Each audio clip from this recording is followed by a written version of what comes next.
बिहार की मिट्टी में जब भी सियासी हवाएं अपना रुख बदलती हैं तो उसकी धमक दिल्ली तक सुनाई पड़ती है और आज फिर बिहार बदल रहा है। वो बिहार जो बीते 2 दशकों से कह रहा था कि बिहार में बाहर है, काहे कि यहाँ नीतीश कुमार है, वो नीतीश कुमार से आगे बढ़ रहा है, क्योंकि नीतीश बाबू जो है वो अब अचानक से राज्यसभा जा रहे हैं। नीतीश कुमार राज्यसभा जाएंगे। Bihar chief minister Nitish Kumar vote to the Rajya Sabha. लेकिन सवाल यह है कि बिहार की राजनीति के चाणक्य कहे जाने वाले नीतीश कुमार ने क्या गिरती सेहत को देखकर हार मान ली है या राज्यसभा जाने के पीछे बीजेपी का दबाव है?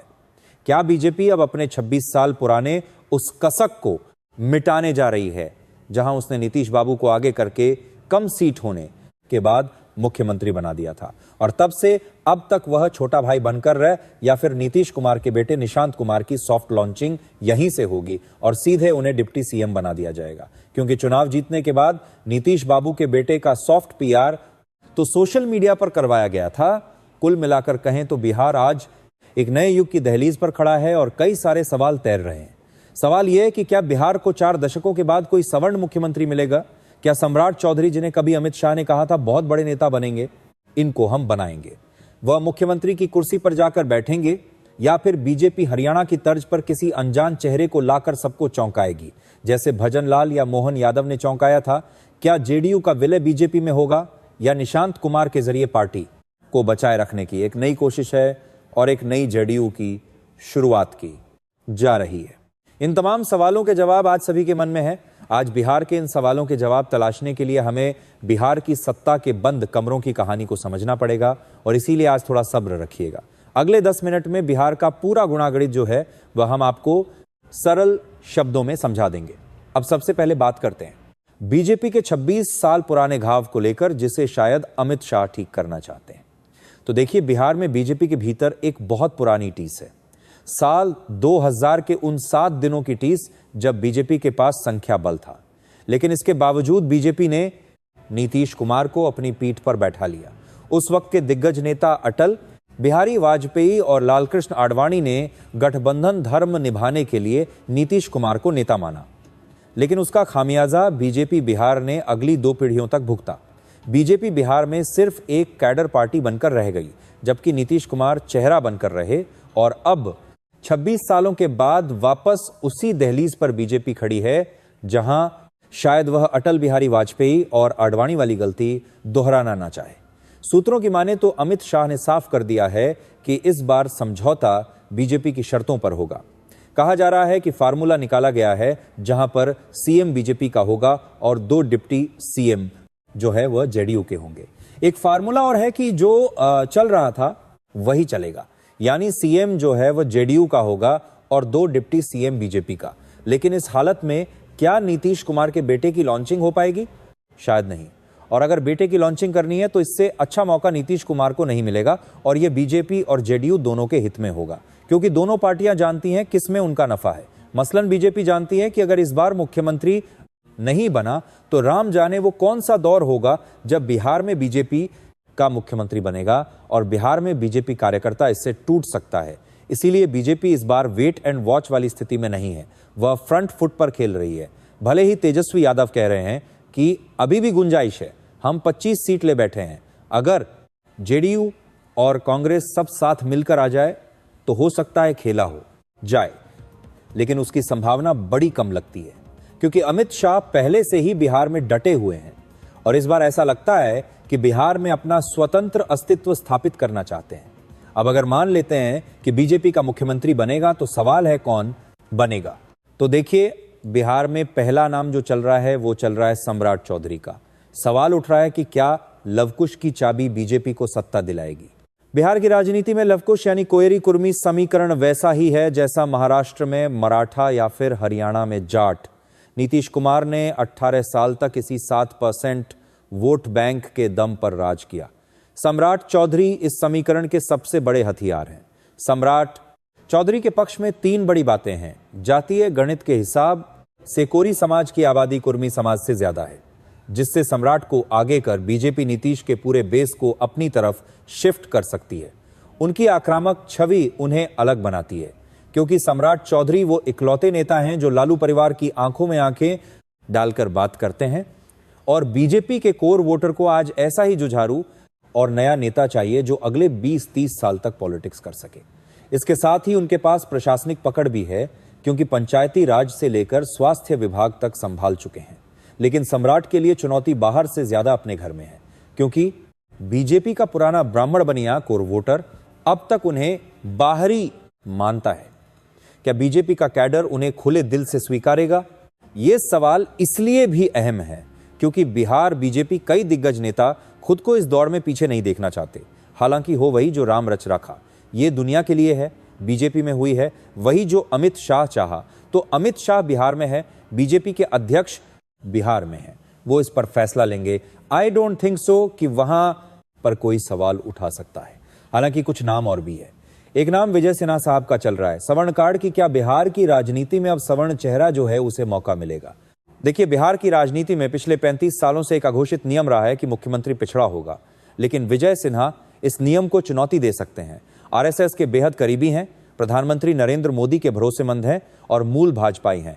अगर बीजेपी सवर्णों को संदेश देना चाहती है कि अब उनका गौरव वापस आएगा, तो विजय सिन्हा सबसे फिट बैठते हैं।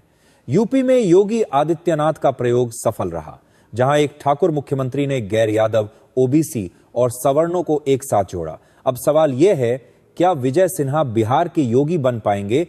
उनकी सबसे बड़ी कमजोरी उनकी जाति का कम जनसंख्या प्रतिशत है, और यही सवाल है कि क्या 3, 4, 5% वाली आबादी वाला नेता 36% अति पिछड़ों को संभाल पाएगा?